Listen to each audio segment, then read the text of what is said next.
যুক্তি তর্ক সঙ্গে অর্ক এই ইউটিউব চ্যানেলটির পথচলা শুরু হয়েছে 12ই জুলাই 2021। নয় করেও প্রায় 2 মাস অতিক্রম হতে চলল। এই সময়ের মধ্যে আপনাদের স্বতঃস্ফূর্ত ভালোবাসা এবং আপনাদের মতামত আমি প্রতিনিয়ত পাচ্ছি এবং এই মতামতগুলোকে আমি যথাযোগ্য গুরুত্ব দিয়ে কি ধরনের বিষয় নির্বাচন করা উচিত সে সম্পর্কে চিন্তা ভাবনাও করছি। আমার এই যুক্তিতর্ক সঙ্গে অর্কতে বিভিন্ন বিষয়ের আলোচনা তো আছেই, তাছাড়া বিভিন্ন ক্ষেত্রে যারা প্রথিতযশা মানুষ, তিনি রাজনীতির হতে পারেন, অর্থনীতির হতে পারেন, বিচার বিভাগের সঙ্গে যুক্ত হতে পারেন, সোশ্যাল ওয়ার্কার হতে পারেন, ইন্ডাস্ট্রিয়ালিস্ট হতে পারেন, সবার ইন্টারভিউ থাকবে আগামী দিনে। আমার বিশ্লেষণ এবং তাদের বক্তব্য শুনতে গেলে আপনি কিন্তু প্লিজ যুক্তিতর্ক সঙ্গে অর্ক এই চ্যানেলটি সাবস্ক্রাইব করবেন, আর লেটেস্ট আপডেট পেতে হলে বেল আইকনে প্রেস করবেন। আরেকটা খুব গুরুত্বপূর্ণ বিষয় কয়েকদিন আগেই সামনে চলেছে। আমি কয়েকদিন আগে মোহনদাস পাইয়ের ইন্টারভিউ শুনছিলাম ইনফোসিসে। আমি হিতেশজির সাথেও কথা বলেছি। আমি লিখলাম, do you still hold to your views about Infosys? He told me sure, yes. এখন ইনফোসিস অ্যান্টি ন্যাশনাল, ইনফোসিস টুকরে টুকরে গ্যাংয়ের সদস্য। পীযূষজি ফিকি সভাটা সিআইএ সভায় টাটার এমডির উদ্দেশ্যে বললেন, আমার কোম্পানি, আমার শেয়ার হোল্ডার, এর থেকে ভাবতে হবে, বাইরে বেরোতে হবে। বাইরে 2-1টা কোম্পানি অধিগ্রহণ করেছি মানে এই নয় যে আপনার স্বার্থটাই সব থেকে বেশি প্রায়োরিটি হবে সরকারের কাছে। আপনারা আত্মনির্ভর ভারতের কথা বলছেন, আমিও ব্যক্তিগতভাবে খুব সমর্থন করি, কিন্তু ইনফোসিস হচ্ছে আত্মনির্ভর ভারতের প্রতীক। সেই ইনফোসিসকে ওইভাবে দাগিয়ে দেওয়া, বলতেই পারেন ওটা আরএসএস এর মুখপত্র নয়, কিন্তু এক্সটেন্ডেড পরিবার সব।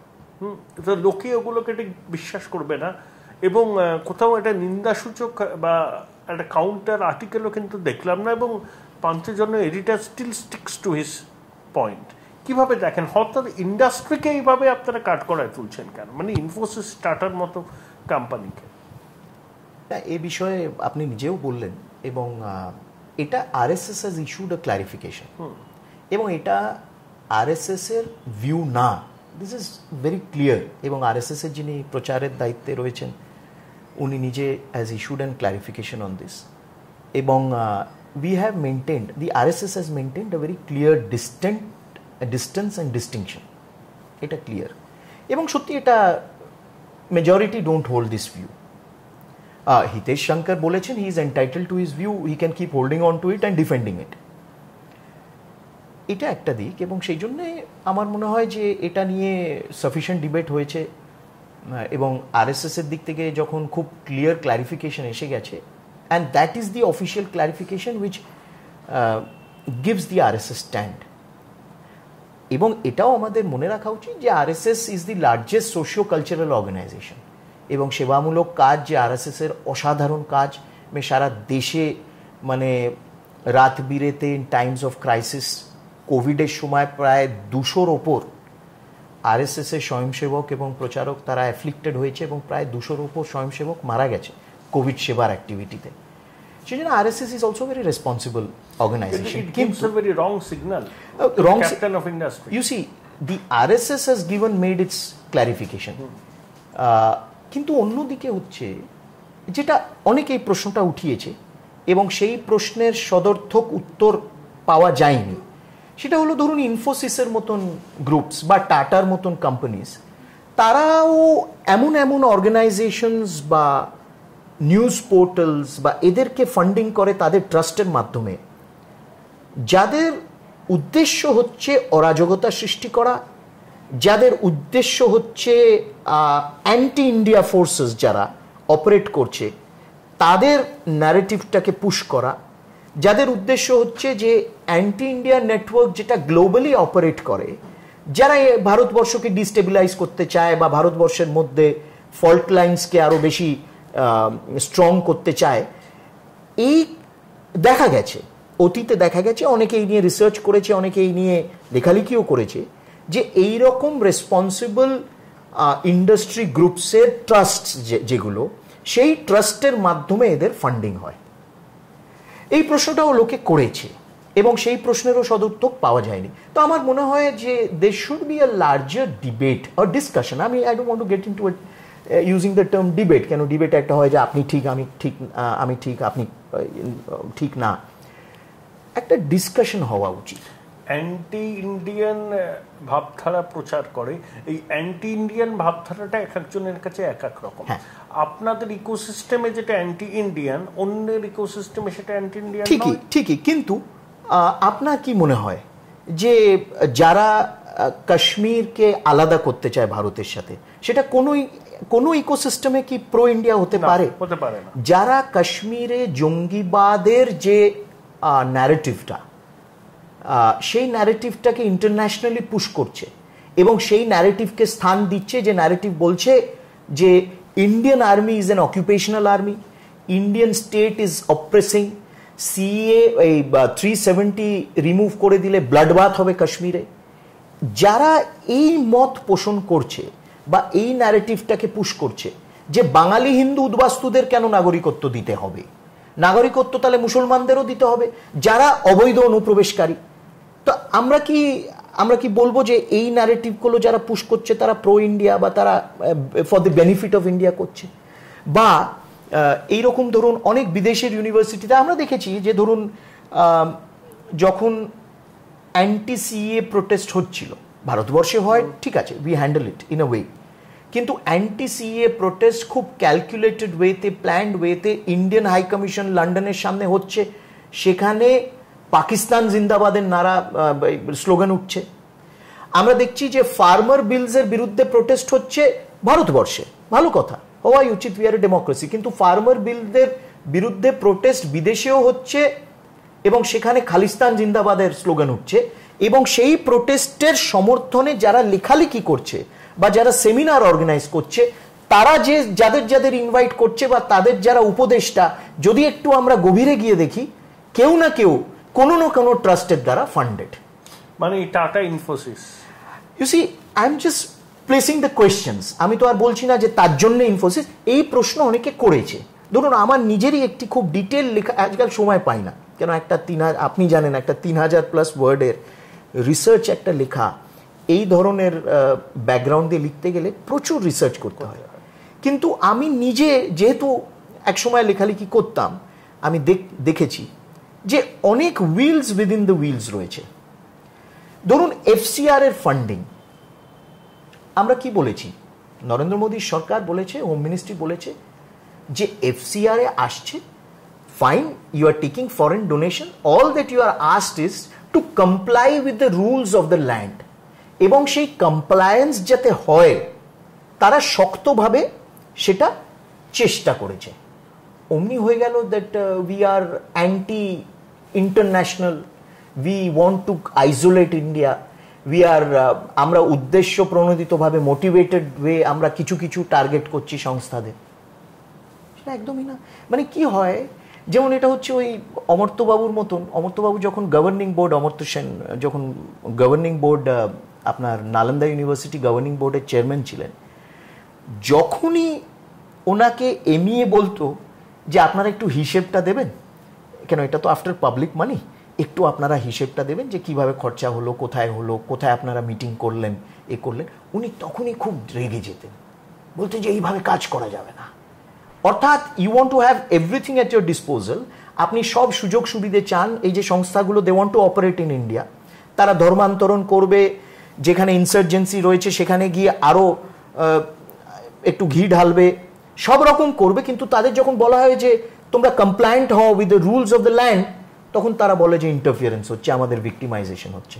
আপনি ভেবে দেখুন অন্য কোনো দেশে আপনি ভারতীয় হয়ে একটা এনজিও সেখানে চালাবেন, সেখানে you will not follow the rules of the land, they will pack you in less than 24 hours. অমর্ত্যবাবুর নালন্দা বিশ্ববিদ্যালয়ের ক্ষেত্রে হয়েছে এটা না, আমি একটা উদাহরণ দিলাম ওনার ক্ষেত্রে। কেন আমরা সেই সময় অনেক কোয়েশ্চেন রেজ করেছিলাম পার্লামেন্টে, যে ধরুন নালন্দা তো নালন্দাতে হচ্ছে, ওরা হাওয়াইতে গিয়ে মিটিং করবে, নিউ ইয়র্কে করবে, বিভিন্ন এক্সোটিক লোকেশনসে গিয়ে মিটিং করবে, এবং তার মেয়াদের শেষ পর্যন্ত, এবং তাকে কিন্তু সরানো হয়নি অমর্ত্যবাবুকে, উনি তো নিজেই সরে গেছেন না, ওনার টার্ম শেষ হয়ে গেছিল এবং ওনার সেই গভর্নিং বডির পুরো টার্মটাই শেষ হয়ে গেছিল। উনি যেহেতু উনি একটু পছন্দ করেন একটা ইয়েতে থাকতে, যে আমাকে ভিক্টিমাইজ করা হয়েছে। আফটার অল উনি নিজে he is a very shining example of the argumentative Indian, মানে যেহেতু তো সেই সময় দেখা গেল যে ওনার মেয়াদের শেষে কি হয়েছে, ওই নালন্দা ইউনিভার্সিটিটা যেখানে হবে সেটার খালি একটা ফেন্সিং ওয়াল তৈরি করা হয়েছে, আর কিচ্ছু হয়নি, কোনো রকম কিচ্ছু হয়নি। সেই জন্যে একটা জিনিস দেখেছি যে কংগ্রেসের সরকারের একটি পদ্ধতি ছিল, আপনি অনেক দেখেছেন, আমাদের থেকে অনেক বেশি আপনি দেখেছেন, কংগ্রেসের সরকারের একটি পদ্ধতি ছিল যে তারা কোনো সময় অ্যাকাউন্টেবিলিটি চাইতো না। ওদের একটা বিশাল নেটওয়ার্ক ওরা স্পন করেছিল, রিসোর্সেস দাও, টাকা দাও, ডোন্ট আস্ক ফর অ্যাকাউন্টেবিলিটি। হচ্ছে যেমন আপনার মনে আছে হয়তো ICHR এর একটি প্রজেক্ট ছিল, history of the freedom movement in India volume, 40 বছর ধরে ওই প্রজেক্ট চলেছে উইথ নো অ্যাকাউন্টেবিলিটি। আমাদের সরকার এসে যখন অ্যাকাউন্টেবিলিটি চাইলো বললো অসহিষ্ণু। পাবলিকের টাকা আমরা ট্যাক্স দিচ্ছি, all that the government is doing is asking for accountability. Congress জিজ্ঞেস করতো না, নরেন্দ্র মোদী এসে accountable, he is wanting everyone to be accountable, time bound, যে এই রিসোর্সেস দেওয়া হচ্ছে, উই ওয়ান্ট অ্যাকাউন্টেবিলিটি, আপনারা time bound, and what is the output. বলা যেতে পারে উনি গুজরাতি বলে হয়তো এই জিনিসটা ওনার way, but I think this should be the normal way. Accountability চাইলেই তখন তোরা আইদার বলে অসহিষ্ণু কিংবা বলে যে আমরা ভিক্টিমাইজড হচ্ছি। Same for amnesty. অল্প খরচে হোটেল ও হসপিটাল ম্যানেজমেন্ট কোর্স করে ম্যানেজমেন্টের বিভিন্ন পদে চাকরির সুযোগ রয়েছে। DSN school of management. Left Congress ইকোসিস্টেমের ধারক ও বাহক বলে কি অমর্ত্য সেন, তারপরে ধরুন ইরফান হাবিব, এই ধরনের মানুষজন, রমিলা থাপার, এরা কি বারবার করে, বা প্রভাত পাটনায়ক, এরা কি আপনাদের বারবার করে আক্রমণের মুখে পড়ছেন? এই প্রশ্নগুলো তোলা হচ্ছে না, মতদর্শকতা আপনাদের বিপ্রতীপ অবস্থান একদম, ওরা তো নিয়ে আসে। কি হচ্ছে দেখুন, আমি যেটা এইভাবে আমি দেখি যে এদের যখনই খুব সিস্টেম্যাটিক্যালি কাউন্টার করা হয়, আপনি দেখবেন লেফটের একটা চরিত্র আছে, they don't engage with you. মানে আপনি ইনভিটেশন দিলেও লাস্ট মিনিট ক্যান্সেল করে হয়ে যায়, দে ডোন্ট এনগেজ। এবং তারা যখন when they are not strong on facts, then they start heaping calumny.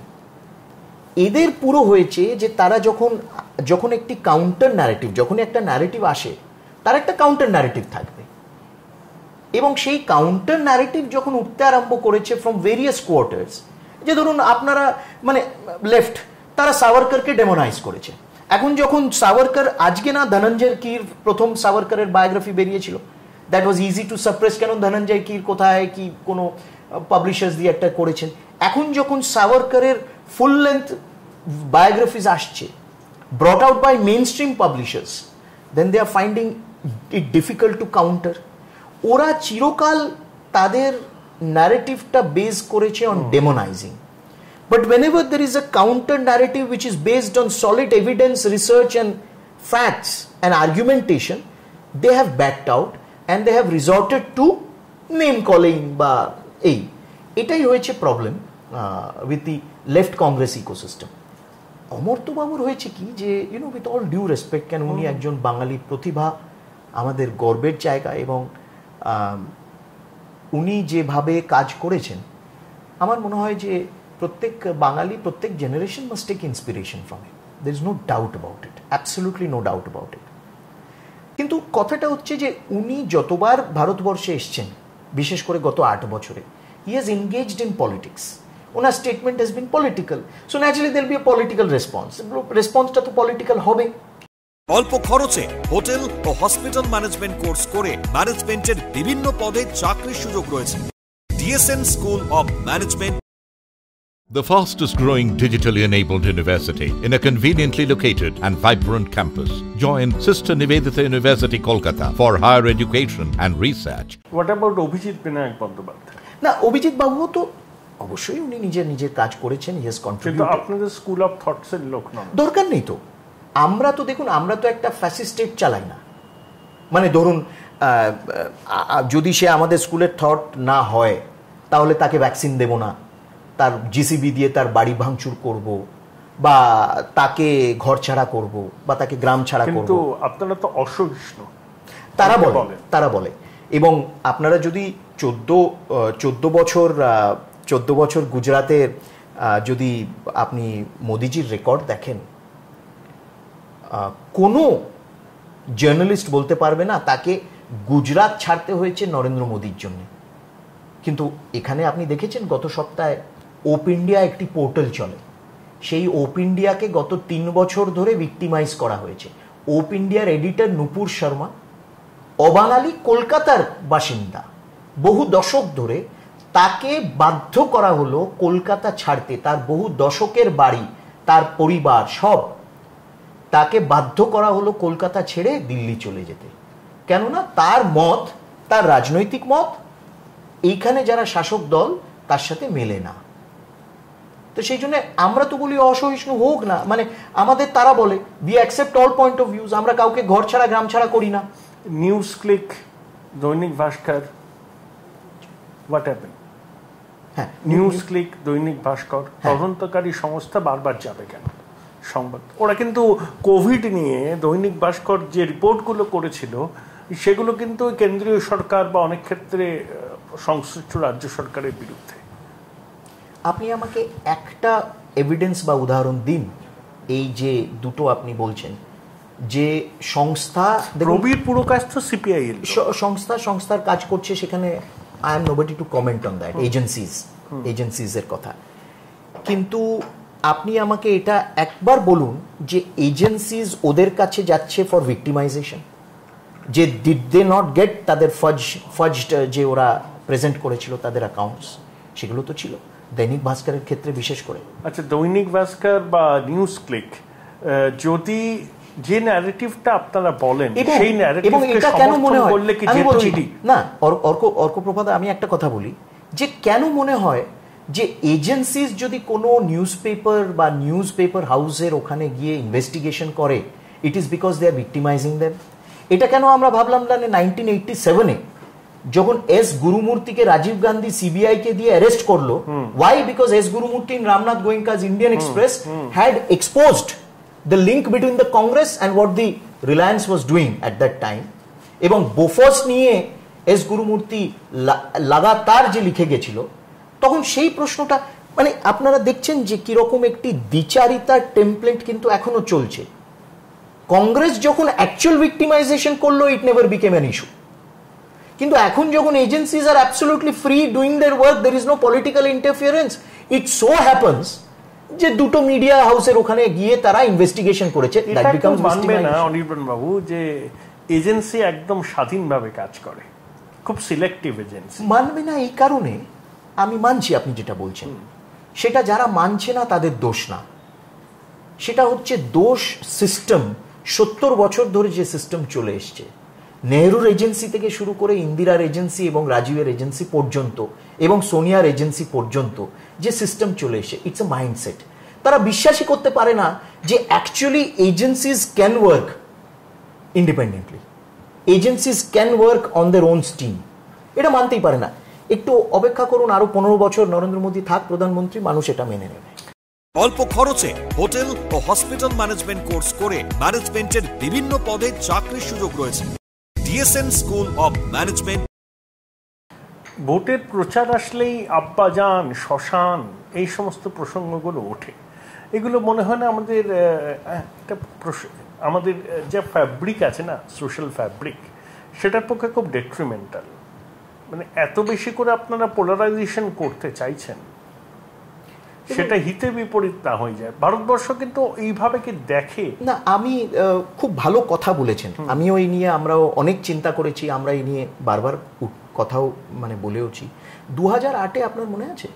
2008 না, ওটা তো আরো আগে, 2007-এ। হ্যাঁ, না 2007 বা 2008-এ, না মটকা সওদাগর না। আপনার মনে আছে ভারতের তদানীন্তন প্রধানমন্ত্রী বলেছিলেন যে the minorities have the first right over resources. পরিষ্কার মনে আছে। তো সেই নিয়ে তখন একটি রাজ্যের মুখ্যমন্ত্রী বলেছিলেন যে না, যারা পিছিয়ে পড়া, সে যে কোনো সম্প্রদায় হোক না কেন, they have the first right over resources, and that chief minister was Narendra Modi. আমার মনে হয় যে এখানে কমিউনালিজমের পুরো ডিবেটটা হ্যাজ বিন এক্সট্রিমলি লপসাইডেড। কংগ্রেস তার অ্যাকচুয়াল কমিউনাল নেচারকে, আপনি হয়তো এটা জানেন যে ফার্স্ট জেনারেল ইলেকশনে অনেক মুসলিম লিগার্সদের কংগ্রেস টিকিট দিয়েছিল যাতে জেবি কৃপলানির মতন মানুষকেও হারানো যেতে পারে। এই যে একটি ক্লোকড কমিউনালিজম যেটা কংগ্রেস চিরকাল ধরে প্র্যাকটিস করেছে, it is this cloaked communalism which is the actual threat. আমরা তো পরিষ্কার বলছি, আমরা বলছি they should be no denominational discrimination in development. অর্থাৎ কোনোদিন আমরা বলবো না, আপনি শ্মশানের কথা বললেন, মোদিজি তো ওই প্রশ্নটা উঠিয়েছিল যে কেন যে ইলেকট্রিফিকেশন আগে হবে বারিয়াল গ্রাউন্ডের জন্য, বা সব রকম সুযোগ সুবিধে সব রকম পরিকাঠামো বারিয়াল গ্রাউন্ডের জন্য হবে, শ্মশান যেগুলো সেগুলো চুলোয় যাক। এই প্রশ্নটা আমাদের করা উচিত যে এতদিন ধরে ডেভেলপমেন্টে ডিসক্রিমিনেশন হয়েছে কেন। মোদিজি তো বলেননি যে আমার জনধন যোজনার ম্যাক্সিমাম বেনিফিশিয়ারিজ হচ্ছে মাইনরিটিজরা, তাহলে আমি জনধন যোজনা বন্ধ করে দিই। বা উনি তো এই কথা, এবং যোগী আদিত্যনাথও, আমি তো বারবার, আমি 2019-এও চ্যালেঞ্জ করেছি, আমি 2021-এও বলেছি, একটা এক্সাম্পল আমাকে দিক কেউ যেখানে যোগী আদিত্যনাথ বলেছে যে ওই হলো মুসলমান গ্রাম, আমি নাম নিয়ে বলছি, I don't want to be politically correct, যে ওই মুসলমান গ্রাম সেখানে আমি বিদ্যুৎ পৌঁছাবো না এবং আমি হিন্দু গ্রামে আগে বিদ্যুৎ পৌঁছাবো। একটা উদাহরণ আজ অব্দি আমাদেরকে না কংগ্রেস না লেফট দিতে পেরেছে, না টিএমসি দিতে পেরেছে।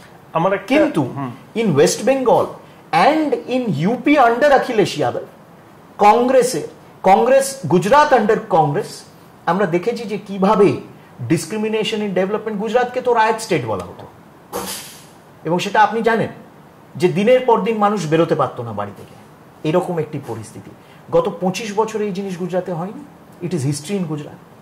উত্তরপ্রদেশে যোগী আদিত্যনাথের ক্রিটিক্স অলসো উইল অ্যাকসেপ্ট যে উনি streamlining of bureaucracy, development agenda and law and order কিভাবে উনি হ্যান্ডেল করেছেন।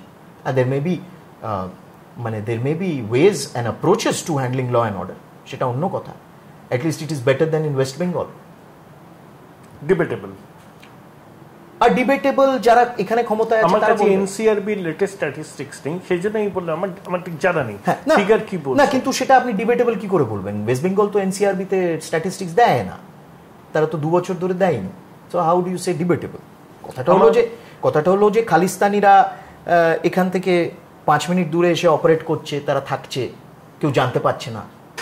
এখানে দিনের পর দিন জামাতুল মুজাহিদিন, আপনার মনে আছে, আমার মনে হয় অগস্ট মাসে জামাতুল মুজাহিদিনের operatives were arrested in from 14 locations in the state. আপনার মনে আছে গত বছর সেপ্টেম্বরে মুর্শিদাবাদে এনআইএ যখন অ্যারেস্ট করলো, সেই জেএমবি অপারেটিভের বাড়ির ভেতর 8 ফিট মোটা দেয়াল, কি করে হলো? Was the local agency sleeping? State IB was sleeping? এবং তাদের যখন ওঠানো হলো, অ্যারেস্ট করা হলো, মুখ্যমন্ত্রীর ক্যাবিনেট মিনিস্টার সিদ্দিকুল্লাহ চৌধুরী মহাশয় বললেন যে এদেরকে ভিক্টিমাইজ করা হচ্ছে, এবং মমতা বন্দ্যোপাধ্যায় বললেন যে আমাদের না জানিয়ে এনআইএ কেন অ্যারেস্ট করছে? জামাতুল মুজাহিদিন বাংলাদেশ, ভাবুন তো। কথাটা হচ্ছে যে অ্যাপিজমেন্ট, মানে তোষণের রাজনীতি যেটা, সেটা আমরা দেখছি যে এটা কত দূর এই রাজ্যে টেনে নেওয়া যায়, এবং অ্যাকচুয়াল ডেভেলপমেন্ট কোথায় কতটা হচ্ছে, দ্যাট ইজ ডিবেটেবল।